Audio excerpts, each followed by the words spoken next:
Hi, Miss Garland here. I am here to share with you a reading from the book Wonder. I'm going to be reading pages 82 to 92. Well, let's get started. Part 2, Via. Far above the world, planet Earth is blue, and there's nothing I can do. David Bowie from Space Oddity. A tour of the galaxy. August is the sun. Me and mom and dad are planets orbiting the sun. The rest of our family and friends are asteroids and comets floating around the planets orbiting the sun. The only celestial body that doesn't orbit August, the sun, is Daisy the dog. And that's only because to her little doggy eyes, August's face doesn't look very different from any other human face. To Daisy, all our faces look alike, as flat and pale as the moon. I'm used to the way this universe works. I've never minded it because it's all I've ever known. I've always understood that August is special and has special needs. If I was playing too loudly and he was trying to take a nap, I knew I would have to play something else because he needed his rest after some procedure or other had left him weak and in pain. If I wanted mom and dad to watch me play soccer, I knew that 9 out of 10 times they'd miss it because they were busy shuttling August to speech therapy or physical therapy or a new specialist or a surgery. Mom and dad would always say I was the most understanding little girl in the world. I don't know about that, just that I understood there was no point in complaining. I've seen August after his surgeries. His little face bandaged up and swollen, his tiny body full of IVs and tubes to keep him alive. After you've seen someone else going through that, it feels kind of crazy to complain over not getting the toy you had asked for or your mom missing a school play. I knew this even when I was 6 years old. No one ever told me, I just knew it. So I've gotten used to not complaining, and I've gotten used to not bothering mom and dad with little stuff. I've gotten used to figuring things out on my own, how to put toys together, how to organize my life so I don't miss friends' birthday parties, how to stay on top of my schoolwork so I never fall behind in class. I've never asked for help with my homework, never needed reminding to finish a project or study for a test. If I was having trouble with a subject in school, I'd go home and study it until I figured it out on my own. I taught myself how to convert fractions into decimal points by going online. I've done every school project pretty much by myself. When mom or dad asks me how things are going in school, I always have said good, even when it hasn't always been so good.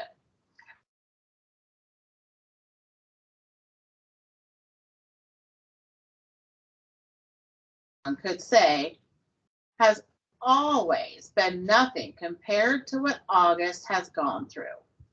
This isn't me being noble, by the way. It's just the way I know it is. And this is the way always been for me, for the little universe of ours. But this year, there seems to be a shift in the cosmos. The galaxy is changing. Planets are falling out of alignment. Before August. I honestly don't remember my life before August came into it. I look at the pictures of me as a baby and I see mom and dad smiling, so happily holding me. I can't believe how much younger they looked back then. Dad was this hipster dude and mom was this cute Brazilian fashionista. There's one shot of me at my 3rd birthday. Dad's right behind me while mom's holding the cake with 3 lit candles, and in the back of us are Tata and Papa, Grands, Uncle Ben, Aunt Kate, and Uncle Poe. Everyone's looking at me, and I'm looking at the cake. You can see in the picture how I really was the first child, first grandchild, first niece. I don't remember what it felt like, of course, but I can see it plain as can be in the pictures. I don't remember the day they brought August home from the hospital. I don't remember what I said or did or felt when I saw him for the first time, though everyone has a story about it. Apparently, I just looked at him for a long time without saying anything at all. And then finally I said, "It doesn't look like Lily." That was the name of a doll Grams had given me when Mom was pregnant, so I could practice being a big sister. It was one of those dolls that are incredibly lifelike, and I had carried it everywhere for months, changing its diaper, feeding it. I'm told I even made a baby sling for it. The story goes that after my initial reaction to August, it only took a few minutes, according to Grams, or a few days, according to Mom, before I was all over him, kissing him, cuddling him, baby talking to him. After that, I never so much as touched or mentioned Lily ever again. Seeing August. I never used to see August the way other people saw him. I knew he didn't look exactly normal, but I didn't really understand why strangers seemed so shocked when they saw him. Horrified, sickened, scared. There are so many words I could use to describe the looks on people's faces. And for a long time, I didn't get it. I'd just get mad. Mad when they stared. Mad when they looked away. "What the heck are you looking at?" I'd say to people, even grown-ups. Then, when I was about 11, I went to stay with Grams in Montauk for 4 weeks while August was having his big jaw surgery. That was the longest I'd ever been away from home, and I'd have to say it was so amazing to suddenly be free of all the stuff that made me so mad. No one stared at Grams and me when we went to the town to buy groceries. No one pointed at us. No one even noticed us. Grams was one of those grandmothers who do everything with their grandkids. She'd run into the ocean if I asked her to, even if she had nice clothes on. She would let me play with her makeup and didn't mind if I used it on her face to practice my face painting skills. She'd take me for ice cream even if we hadn't eaten dinner yet. She'd draw chalk horses on the sidewalk in front of her house. One night, while we were walking back from town, I told her that I wished I could live with her forever. I was so happy there. I think it might have been the best time in my life. Coming home after 4 weeks felt very strange at first. I remember very vividly stepping through the door and seeing August running over to welcome me home. And for this tiny fraction of a moment, I saw him not the way I've always seen him, but the way other people see him. It was only a flash, an instant, while he was hugging me, so happy that I was home, but it surprised me because I'd never seen him like that before. And I'd never felt what I was feeling before either. A feeling I hated myself for having the moment I had it. But as he was kissing me with all his heart, all I could see was the drool coming down his chin. And suddenly, there I was, like all those people who would stare or look away. Horrified, sickened, scared. Thankfully, that only lasted for a second. The moment I heard August laugh, his raspy little laugh, it was over. Everything was back the way it had been before. But it had opened a door for me, a little peephole. And on the other side of the peephole, there were 2 Augusts. The one I saw blindly and the one other people saw. I think the only person in the world I could have told any of this to was Grams. But I didn't. It was too hard to explain over the phone. I thought maybe when she came for Thanksgiving, I'd tell her what I felt. But just 2 months after I stayed with her in Montauk, my beautiful Grams died. It was so completely out of the blue. Apparently, she had checked herself into the hospital because she'd been feeling nauseous. Mom and I drove out to see her, but it's a 3-hour drive from where we live. And by the time we got to the hospital, Franz was gone. A heart attack, they told us, just like that. It's so strange how one day you can be on this earth and the next day not. Where did she go? Will I really ever see her again? Or is that just a fairy tale? You see movies and TV shows where people receive horrible news in hospitals. But for us, with all our many trips to the hospital with August, there had always been good outcomes. What I remember the most from the day Grants died is Mom literally crumpling to the floor in slow, heaving sobs, holding her stomach like someone had just punched her. I've never, ever seen Mom like that. Never heard sounds like that come out of her. Even through all of August's surgeries, Mom had always put on a brave face. On my last day in Montauk, Grant and I had watched the sun set on the beach. We had taken a blanket to sit on, but it had gotten chilly. So we wrapped it around us and cuddled and talked until there wasn't even a sliver of sun left over the ocean. And then Grant told me she had a secret to tell me. She loved me more than anyone else in the world.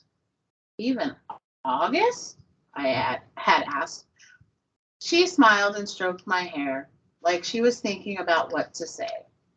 I love Augie very, very much, she said softly.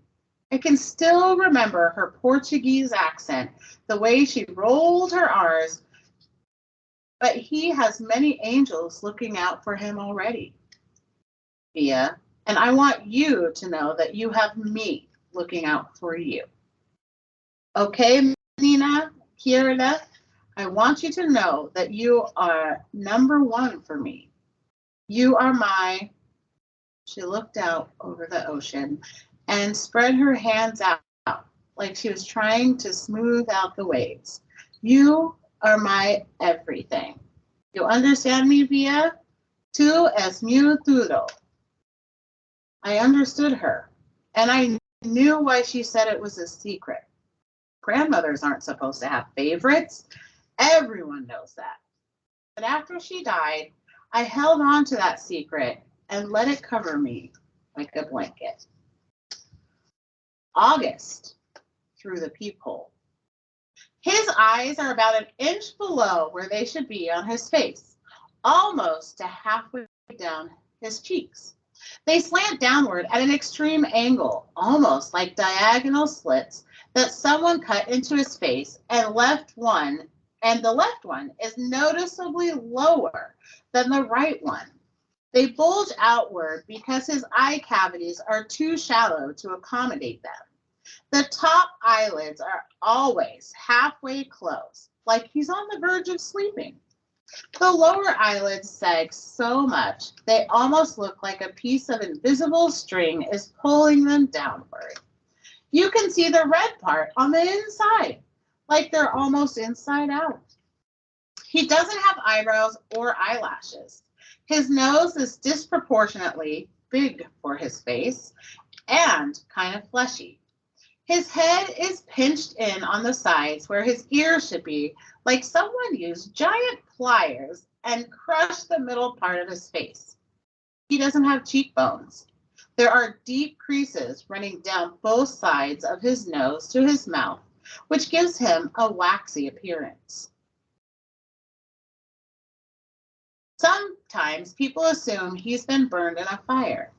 His features look like they've been melted, like the drippings on the side of a candle. Several surgeries to correct his lip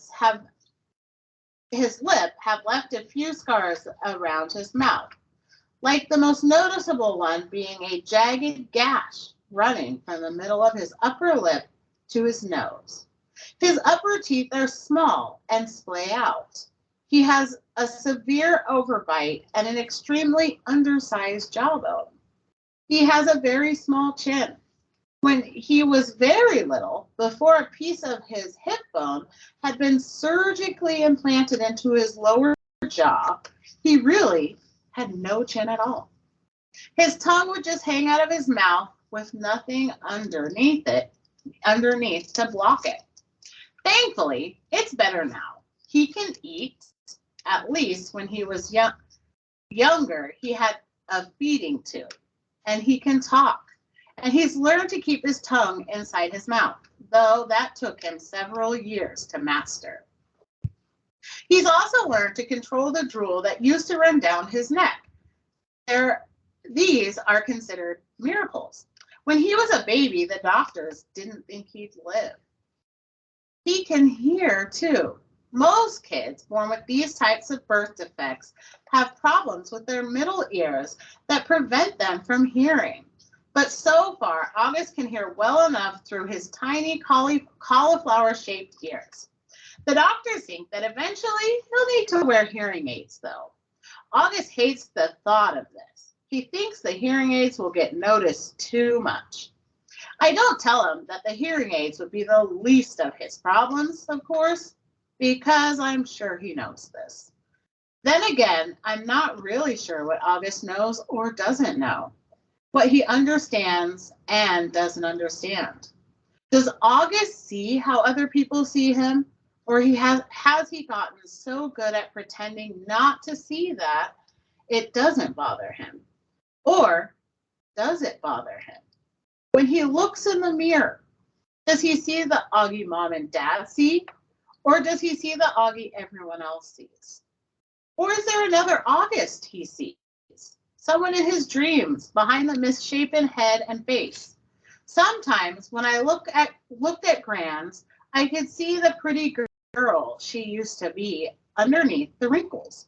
I could see the girl from Ipanema inside the old lady walk. Does August see himself as he might have looked without that single gene that caused the catastrophe of his face? I wish I could ask him this stuff. I wish he would tell me how he feels. He used to be easier to read before the surgeries. You knew that when his eyes squinted, he was happy. When his mouth went straight, he was being mischievous. When his cheeks trembled, he was about to cry. He looks better now, no doubt about that. But the signs we used to gauge his moods are all gone. There are new ones, of course. Mom and Dad can read every single one. But I'm having trouble keeping up. And there's a part of me that doesn't want to keep trying. Why can't he just say what he's feeling like everyone else? He doesn't have a trach tube in his mouth anymore that keeps him from talking. His jaw's not wired shut. He's 10 years old. He can use his words, but we circle around him like he's still the baby he used to be.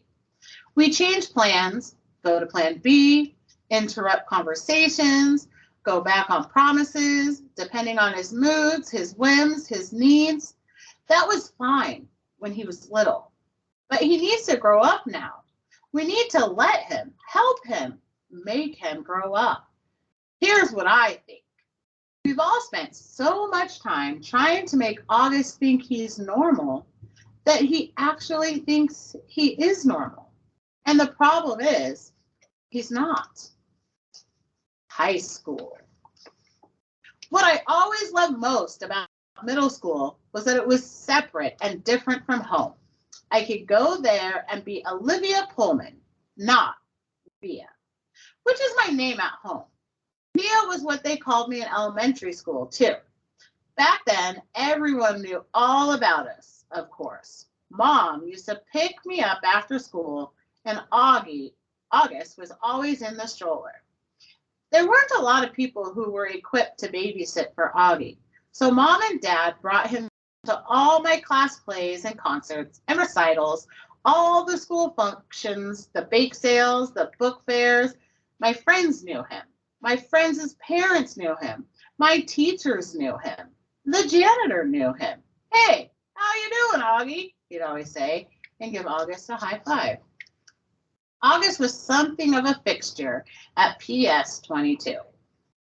But in middle school, a lot of people didn't know about August. My old friends did, of course, but my new friends didn't.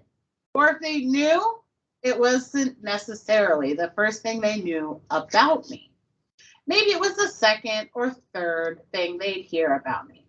Olivia? Yeah, she's nice. Did you hear she has a brother who's deformed? I'd always hated that word, but I knew it was how people described Augie. And I knew those kinds of conversations probably happened all the time out of earshot. Every time I left the room at a party or bumped into groups of friends at the pizza place. And that's okay. I'm always going to be the sister of a kid with a birth defect. That's not the issue. I just don't always want to be defined that way. The best thing about high school is that hardly anybody knows me at all, except Miranda and Ella, of course. And they know not to go around talking about it and go around talking about it.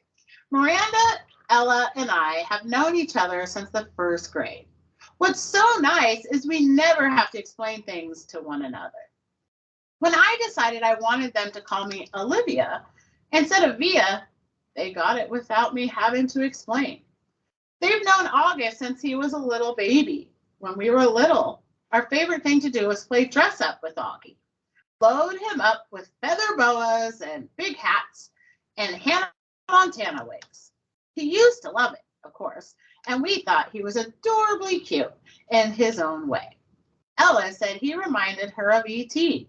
She didn't say this to be mean, of course, though maybe it was a little bit mean. The truth is, there's a scene in the movie when Drew Barrymore dresses E.T. in a blonde wig, and that was a ringer for Augie in our Miley Cyrus heyday. Throughout middle school, Miranda, Ella, and I were pretty much our own little group. Somewhere between super popular and well-liked, not brainy, not jocks, not rich, not druggies, not mean, not goody-goody, not huge, not flat. I don't know if the three of us found each other because we were so alike in so many ways, or that because we found each other, we've become so alike in so many ways. We were so happy when we all got into Faulkner High School. It was such a long shot that all three of us would be accepted, especially when almost no one else from our middle school was. I remember how we screamed into our phones that the day we got our acceptance letters. This is why I haven't understood what's been going on with us lately. Now that we're actually in high school, it's nothing like how I thought it would be.